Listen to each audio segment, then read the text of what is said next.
변함없으신 살아계신 하나님께 신령과 진정으로 찬양을 올려드리겠습니다.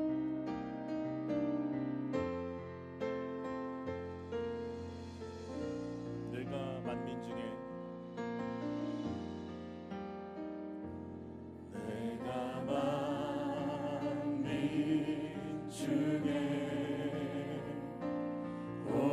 주께 감사하며 주님을 찬양하리 열방 중에서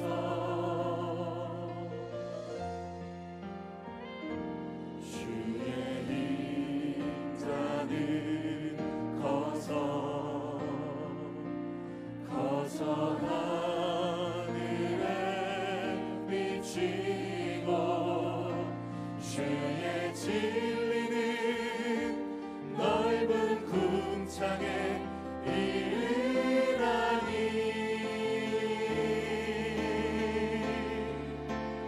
하늘 위에 주는 높이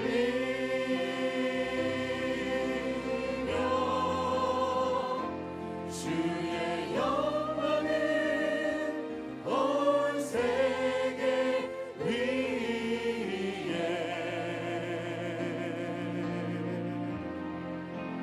하늘 위에 주는 높이 들리며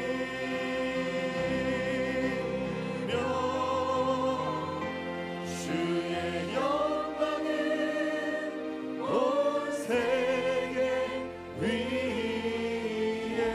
우리 한 번 더 고백합니다. 내가 만민 중에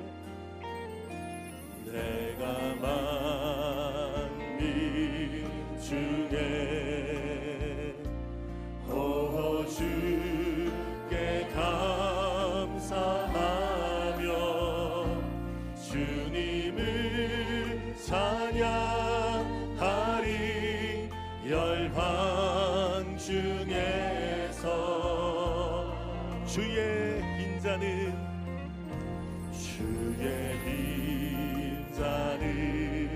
커서 하늘에 비치고 주의 진리는 넓은 궁창에 이르나니 하늘 위에 주는 하늘 위에 주는 높이 들리며 주의 영광은 온 세계 위에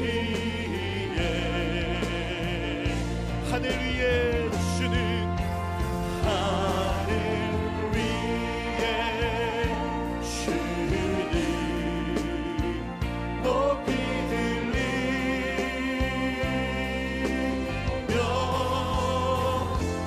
주의 영광은 온 세계 위에. 할렐루야. 하나님께 큰 박수로 영광 돌리겠습니다. 아멘. 우리 힘차게 박수치며 찬송합니다. 허락하신 새 땅에 들어가려면 마음의 준비 다하여 힘써 일하세. 여호수아 본받아 앞으로 가세. 우리 거할 저소는 주님 품이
위해서 행하게 되고 복음받네.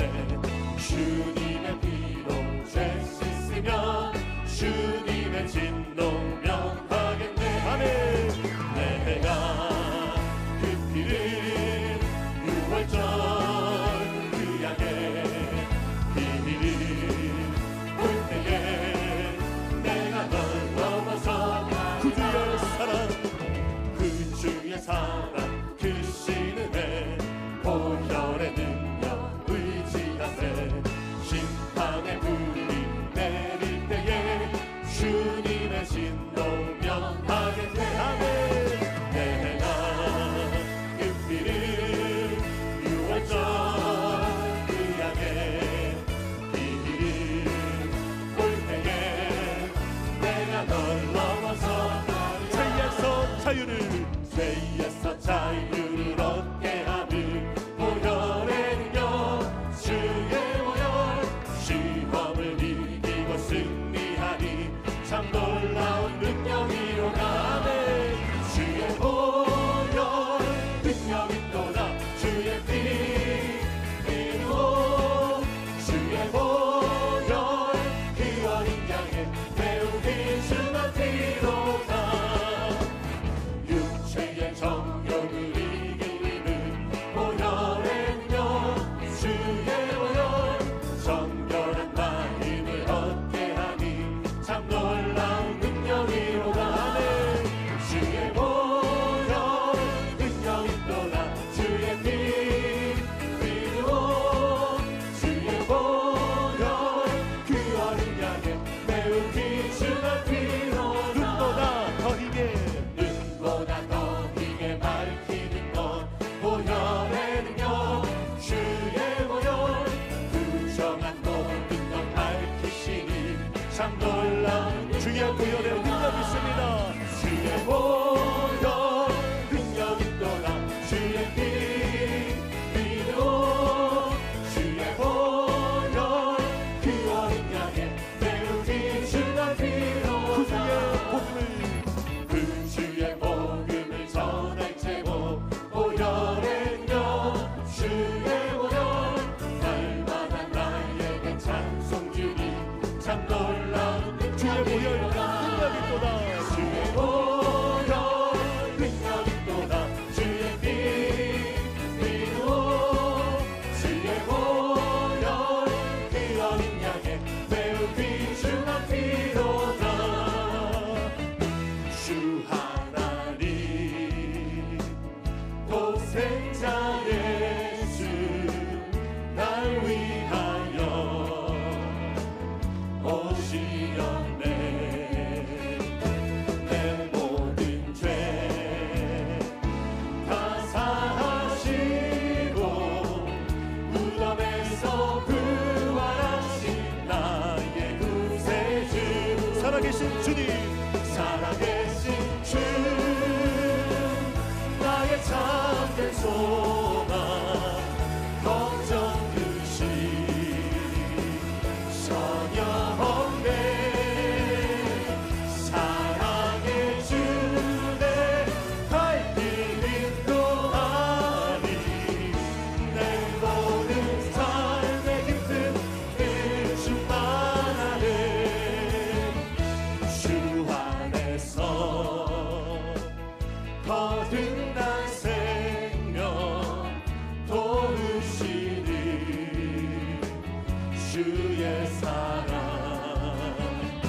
참 기쁨과 확신 가지고, 확신 가지고 예수님의 도우심을 믿으며 우리 믿음으로 선포합니다. 살아계신 주님, 살아계신 주 나의 참된 소망 걱정 그시 전혀 없습니다. 전혀 없네.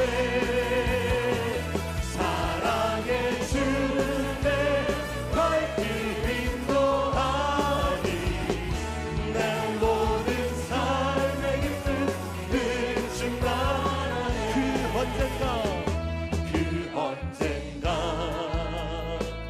주 뵐 때까지 주를 위해 나올 것입니다. 사으리라 승리의 길 승리의 길 멀고 해도 주님께서 나의 앞길 지켜주시 살아계신 주님 살아계신 주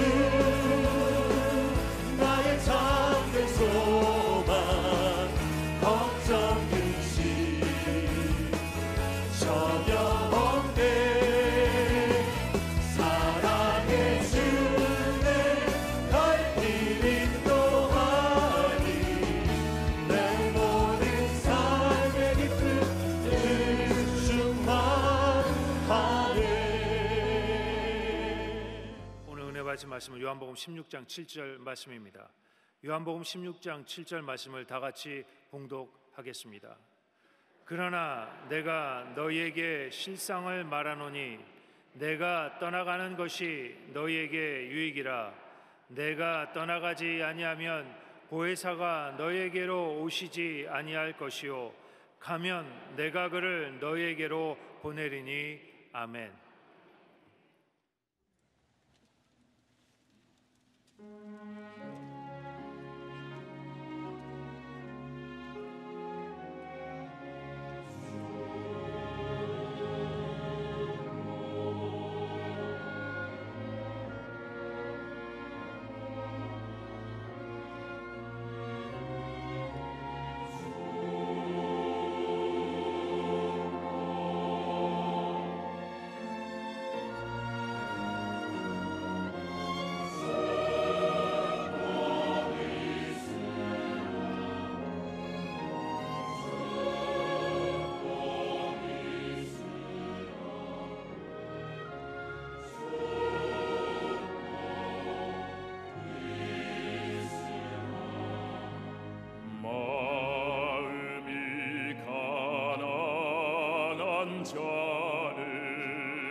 사랑하는 자여 내 영혼이 잘됨같이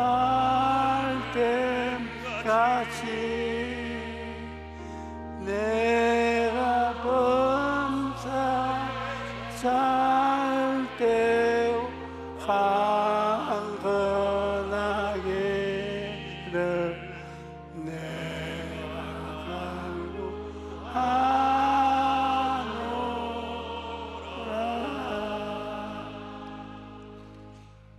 여러분, 사람은 혼자서 살아갈 수가 없습니다.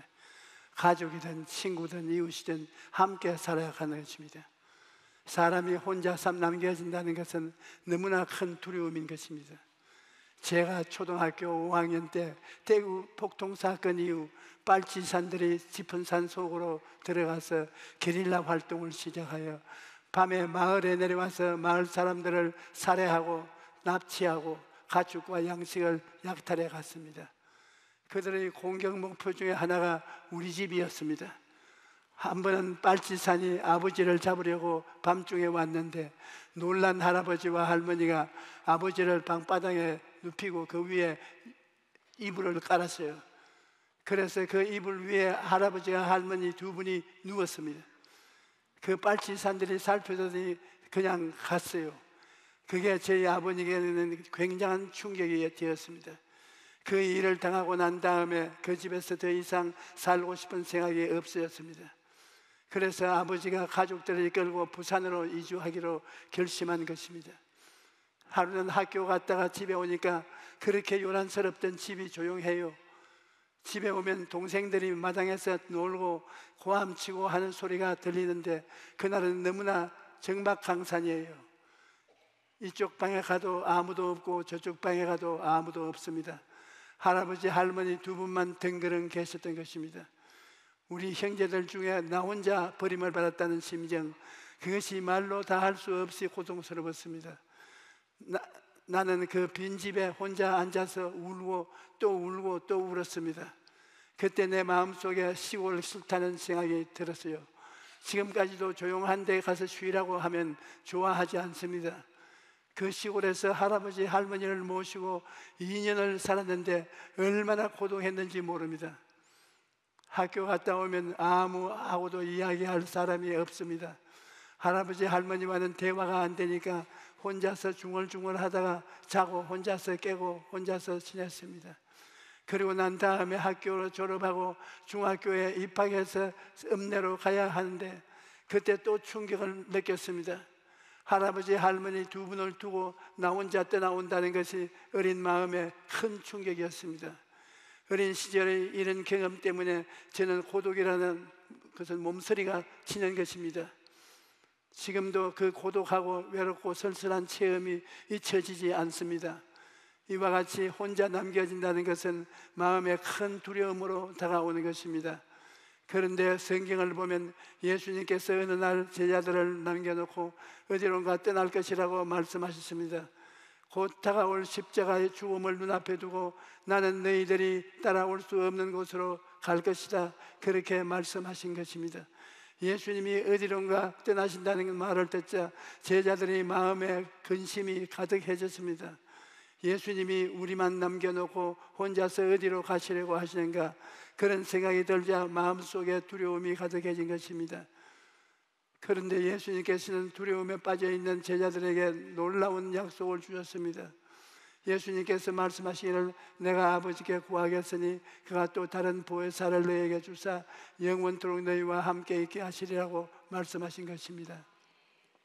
예수님 없이 제자들만 덩그러니 남겨지는 것이 아니라 보혜사를 보내주셔서 항상 함께 계실 것이라고 말씀하신 것입니다. 그런데 보혜사가 오시면 근심하거나 두려워할 필요가 전혀 없다는 것입니다.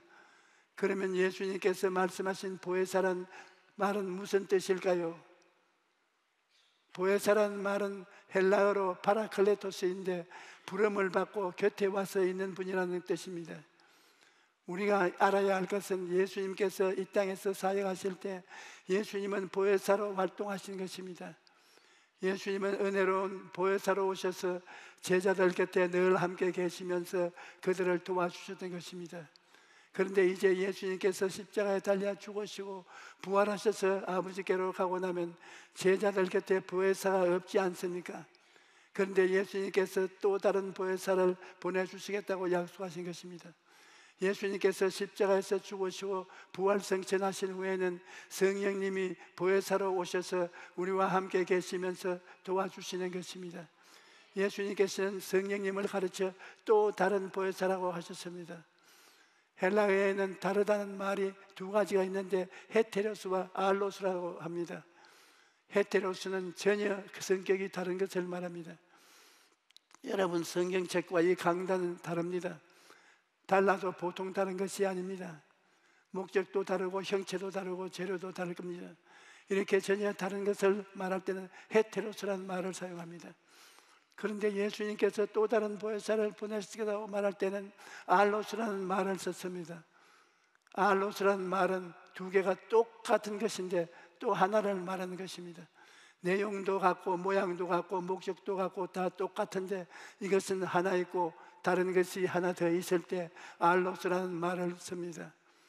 예수님께서는 알로스 파라클레토스라는 보내겠다고 하시기 때문에 성령님은 예수님과 꼭 같은 역할을 하는 것입니다. 예수님도 보혜사이시고 성령님도 예수님과 똑같은 역할을 하는 또한 분의 보혜사인 것입니다. 그러므로 여러분은 혼자가 아닙니다. 오늘 혼자라고 느끼는 사람이 많이 있습니다. 나이가 들어 자녀를 결혼시키고 남편이나 아내 먼저 떠나보내고 혼자 남은 사람들이 있는가 하면 가정이 깨어져서 혼자 살아서 사람들도 있습니다. 때로는 가족이 있는 사람들도 서로 간에 대화도 하지 않고 고독과 외로움 속에 살아가고 있는 것입니다. 그러나 하나님을 믿고 섬기는 사람은 어떠한 형편에서도 혼자가 아닙니다. 성령께서 우리와 함께 계시기 때문에 우리는 성령님과 함께 살아가는 것입니다. 성령님께서 보혜사로서 우리에게 오신 것은 우리의 유익을 위한 것입니다. 예수님께서 말씀하시기를 내가 너희에게 실상을 말하노니 내가 떠나가는 것이 너희에게 유익이라. 내가 떠나가지 아니하면 보혜사가 너희에게 오지 아니할 것이요 가면 내가 그를 너희에게로 보내리라고 말씀하신 것입니다. 성령님은 예수님 대신 보내심을 받은 하나님이십니다. 그러므로 성령님은 예수님과 똑같은 일을 하시는 것입니다. 예수님께서 하신 모든 일은 우리의 유익을 위한 것이었습니다. 예수님께서는 우리의 죄를 청산하기 위해 십자가에 달려 죽으셨고 우리의 병을 치료하기 위해 채찍에 맞으신 것입니다. 또 우리에게 자유와 해방을 주시려고 모든 병든 자를 고치시고 귀신을 쫓아내시던 것입니다.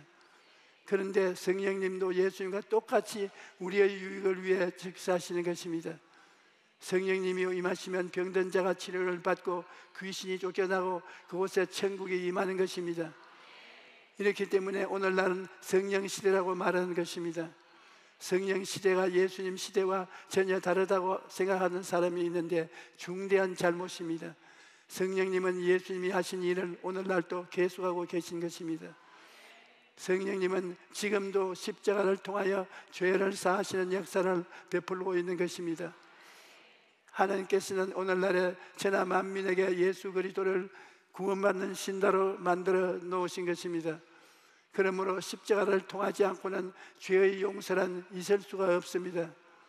그런데 하나님의 성령께서도 예수께서 죄를 사해 주시는 것과 똑같이 십자가를 통해서 죄 사함을 받도록 사람들을 십자가로 이끌고 계신 것입니다.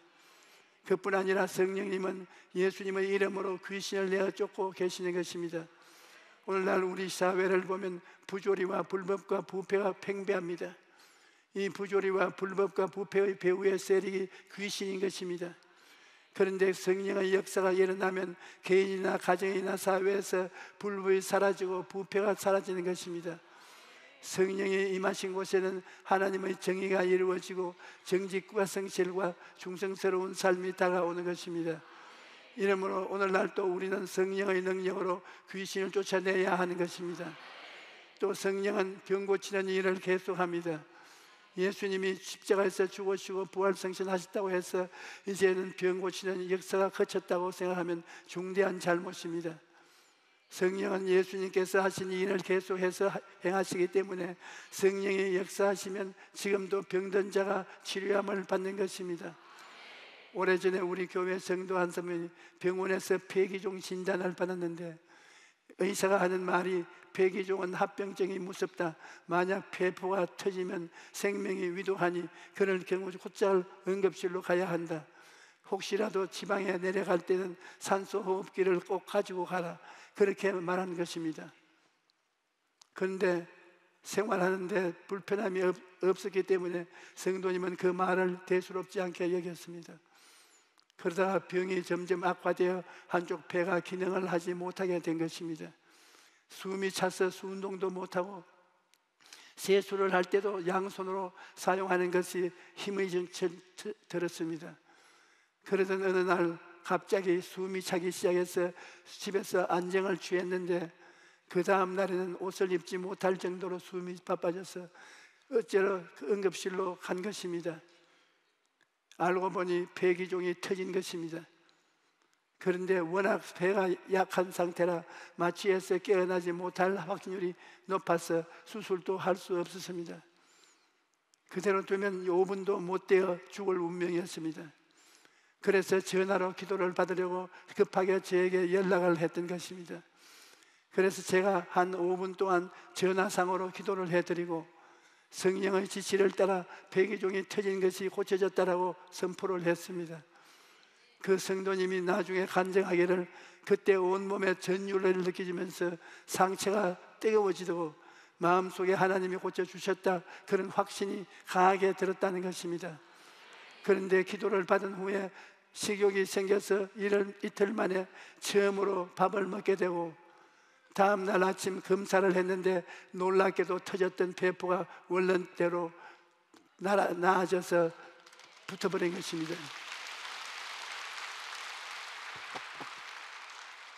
여러분, 하나님께서는 지금도 병을 치료하시고 아픈 자를 일으키시고 계신 것입니다. 예수님께서는 성천하시기 전에 믿는 자들에게는 이런 표적이 따르니 곧 그들이 내 이름으로 귀신을 쫓아내며 새 방언을 말하며 뱀을 집어 올리며 무슨 독을 마실지라도 해를 받지 아니하며 병든 사람에게 손을 얹은 적 나으리라고 말씀하셨습니다.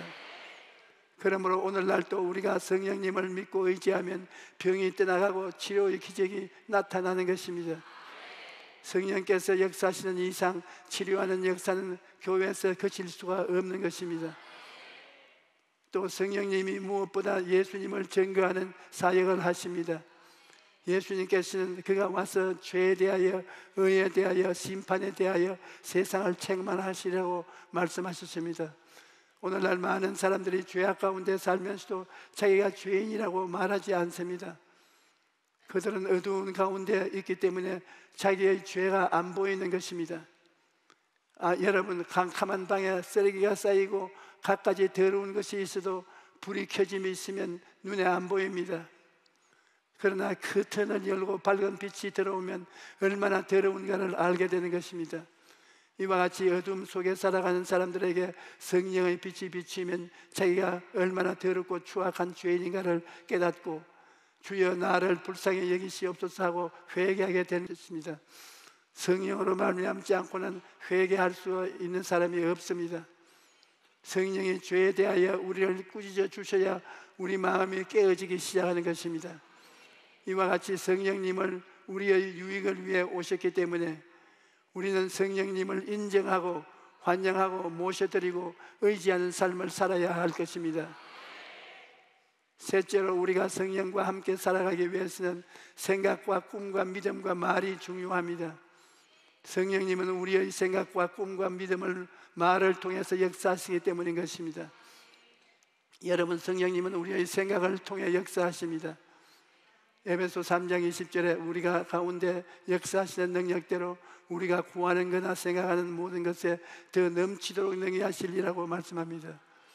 우리가 무엇을 생각하든지 간에 그 생각하는 것에 넘치도록 성령께서 역사하시는 것입니다.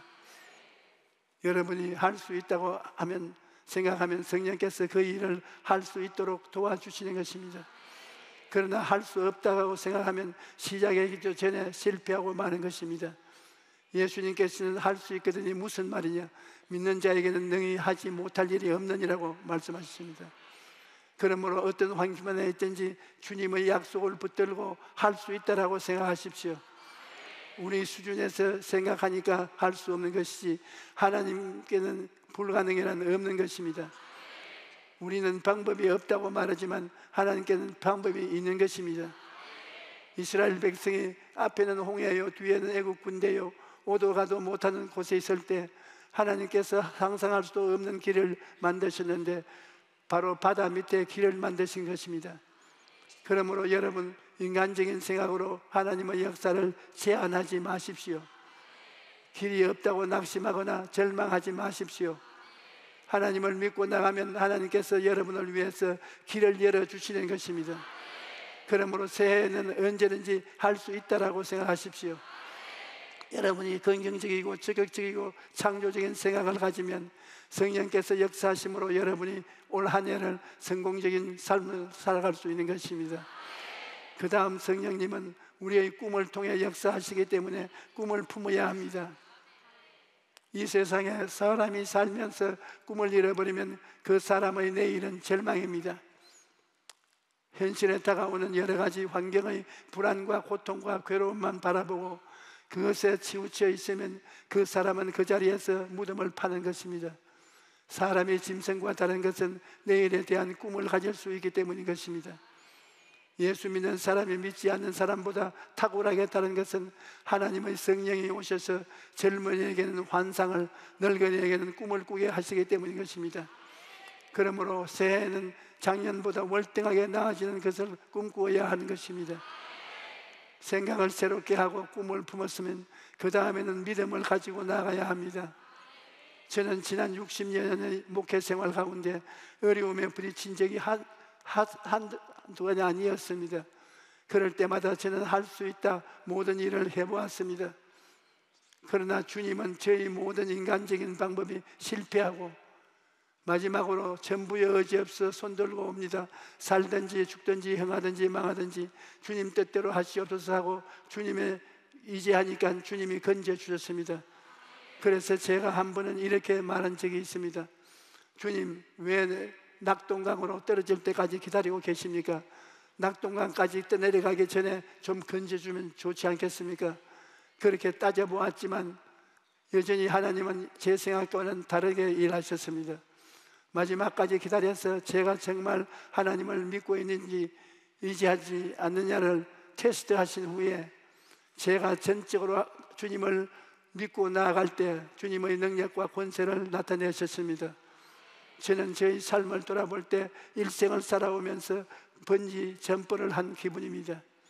번지 점프를 하는 것은 보면 높은 데 올라가서 뒤에 줄을 매달고 뛰어내리는 것입니다. 거의 밑바닥에 닿을 때까지 자유낙하를 합니다. 그럴 때 바닥에 떨어지기 직전에 줄이 털컥 붙잡아 주어 사람을 다치지 않게 합니다. 믿음이라는 것은 말씀이라는 줄에 묶여서 번지 점프를 하는 것입니다. 눈으로 볼 때는 아찔합니다. 보통 사람들 같으면 그 낭떠러지 곁에 가지 않는 것이 정상입니다. 가능한 멀리서 있으려고 할 것입니다. 그런데 예수 믿는 사람은 그만 낭떠러지까지 나아갑니다. 그 이유가 무엇입니까? 우리 눈에는 보이지 않지만 하나님 말씀이 나를 묶고 있는 것을 알고 있기 때문인 것입니다. 말씀의 밧줄이 나를 묶고 있으므로 믿음으로 점프를 하는 것입니다. 여러분, 우리가 살아가는 3차원의 삶에는 우리 힘으로 뛰어넘을 수 없는 장애물이 가득합니다. 그러나 4차원의 믿음을 가지면 3차원의 장애물을 뛰어넘을 수 있는 것입니다. 마지막으로 성령님은 우리 입술의 말을 따라 역사하시는 것입니다. 저는 몸이 아프고 지칠 때면 언제나 이렇게 말합니다. 제가 채찍에 맞음으로 내가 나음을 입었다. 이렇게 예수님의 십자가의 대속의 은혜를 선포함으로써 몸과 마음을 다스리는 것입니다. 건강한 나의 모습을 먼저 4차원의 세계 속에서 생각하고 4차원의 생각을 담아서 말하려고 힘을 쓰는 것입니다. 그러면 그것이 제가 살고 있는 3차원의 세계에 영향을 미쳐서 제 영혼과 육체가 삶의 환경에 역사하는 것입니다. 이와 같이 하나님의 말씀에는 놀라운 능력이 있습니다. 그러므로 새해에는 하나님의 말씀을 늘 가까이 하십시오. 말씀을 읽고 듣고 묵상함으로 여러분 안에 말씀이 가득 채워되게 하십시오. 그러면 하나님의 말씀이 여러분의 삶을 변화시킬 것입니다. 여러분, 예수님은 길이요 진리요 생명으로서 우주의 근원이요 만물의 기초가 되십니다. 성령님은 예수님의 뜻을 가지고 3차원의 세계를 변화시키고 창조적인 일을 행하십니다. 예수님과 성령님은 마치 하나님의 오른팔과 왼팔처럼 함께 일하시는 것입니다. 또한 예수님과 성령님은 우리의 보혜사로 오셔서 우리와 늘 함께 하시고 우리를 도와주시고 계신 것입니다. 그러므로 우리는 예수님의 십자가를 바라보고 보혜사로 오신 성령님을 늘 의지해야 합니다. 그러면 하나님의 은혜로 올 한 해 여러분이 삶의 놀라운 기적을 나타낼 것입니다. 새해 모두의 가정에 하나님의 은총이 사랑과 축복이 가득하시기를 주님 이름으로 축원합니다. 할렐루야. 우리 찬송가 430장 한번 부르십시다.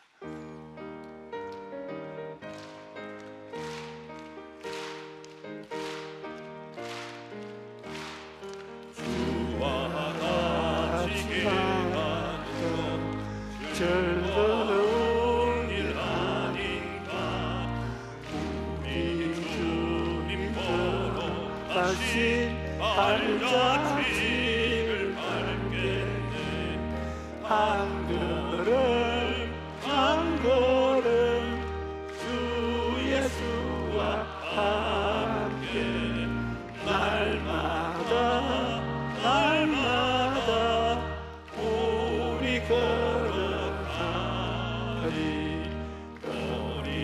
어린아이가 된 우리 미련하고 약한 주의 손에 이끌리어 생명길로 가겠네. 한 걸음 한 걸음 주 예수와 함께 날마다 날마다 우리 걸어가리. 꽃이 피는 들판이나 험한 골짜기라도 주가 인도하는 대로 주와 같이 가겠네. 한 걸음 한 걸음 주 예수와 함께 날마다 날마다 우리 걸어가리. 옛날 시절에도 같이 우리들도 천국에 끌려올라갈 때까지 주와 같이 걷겠네. 한 걸음 한 걸음 주 예수와 함께 날마다 날마다 우리 걸어가리. 오늘은 성찬주일입니다. 성찬에 참여하기 전에 하나님께 기도로 먼저 준비하겠습니다. 하나님 아버지시여, 예수님께서 당신의 죄를 찢고 피를 흘려서 우리에게 먹게 하고 마시게 하고 우리가 주님 안에, 주님이 우리 안에 들어와서 하나가 되게 해주심을 감사합니다.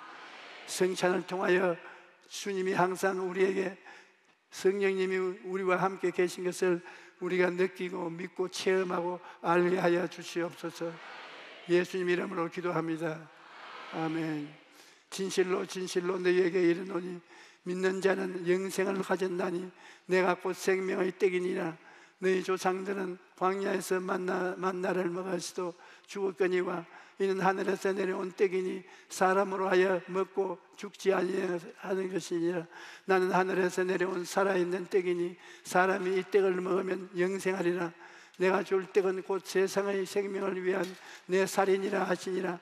그러므로 유대인들이 서로 다투어 이르되 이 사람이 어찌 능히 자기 살을 우리에게 주어 먹게 하겠느냐. 예수께서 이르시되 내가 진실로 진실로 너희에게 이르노니 인자의 살을 먹지 아니하고 인자의 피를 마시지 아니하면 너희 속에 생명이 없느니라. 내 살을 먹고 내 피를 마시는 자는 영생을 가졌고 마지막 날에 내가 그를 다시 살리리니 내 살은 참된 양식이요 내 피는 참된 음료로다. 내 살을 먹고 내 피를 마시는 자는 내 안에 거하고 나도 그 안에 거하나니 살아계신 아버지께서 나를 보내심에 내가 아버지를 말미암아 사는 것 같이 나를 먹는 그 사람도 나를 말미암아 살리라. 이것은 하늘에서 내려온 떡이니 조상들이 먹고도 죽은 것과 같지 아니하여 이 떡을 먹는 자는 영원히 살리라. 여러분께서 오늘 이 떡을 먹고 이 살을 마시면 성령이 이 떡을 통하여 이 잔을 통해서 여러분의 채워지는 것입니다. 기쁨과 즐거움으로 이 성찬에 대하시기 바랍니다. 찬송가 229장 드시면서 성찬에 참여하십시다.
흘리신 피는 우리의 죄를 영원히 용서해 주시고 찢어진 살은 영원히 우리에게 치료를 주시고 영생을 주시는 것입니다.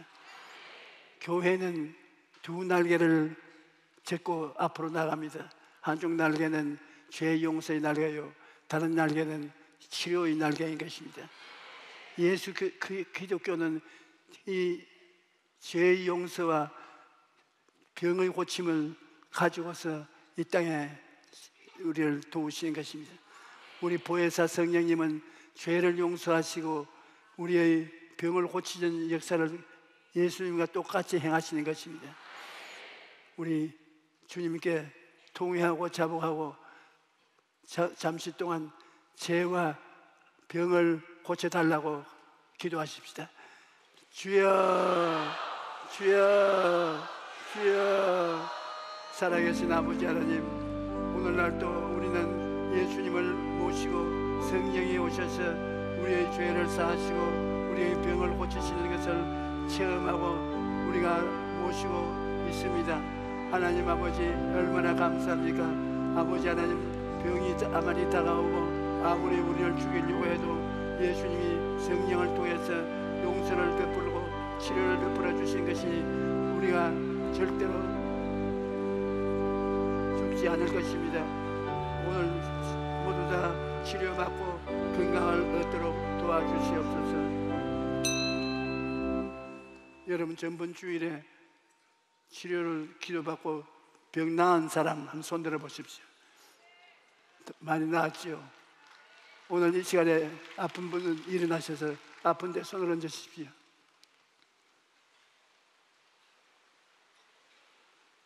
하나님을 바라보십시오.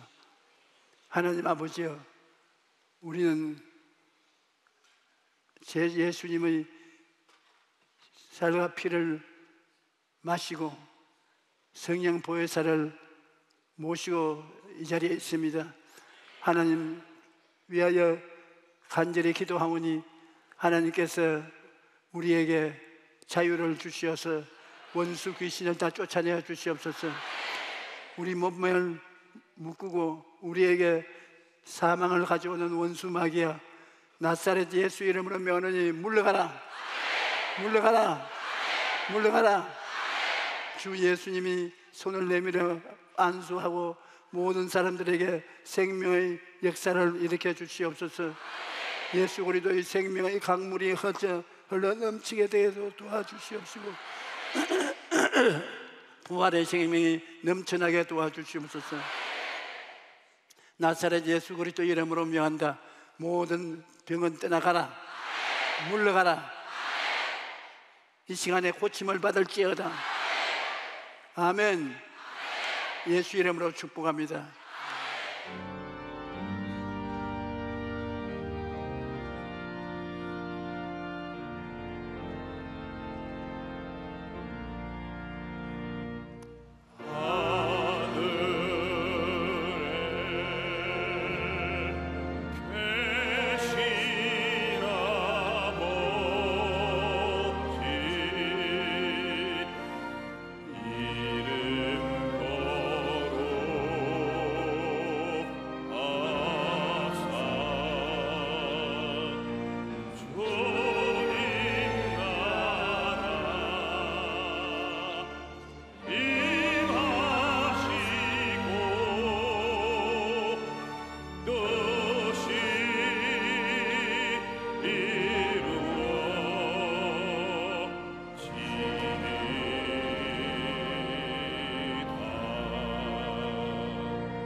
이제는 우리 주 예수 그리스도의 무한하신 은혜와 아버지 하나님의 영원하신 사랑과 보혜사 성령님의 감화 감동 역사하심이 우리 예배에 참석한 성도들에게 지금부터 영원토록 넘치게 계실지어다.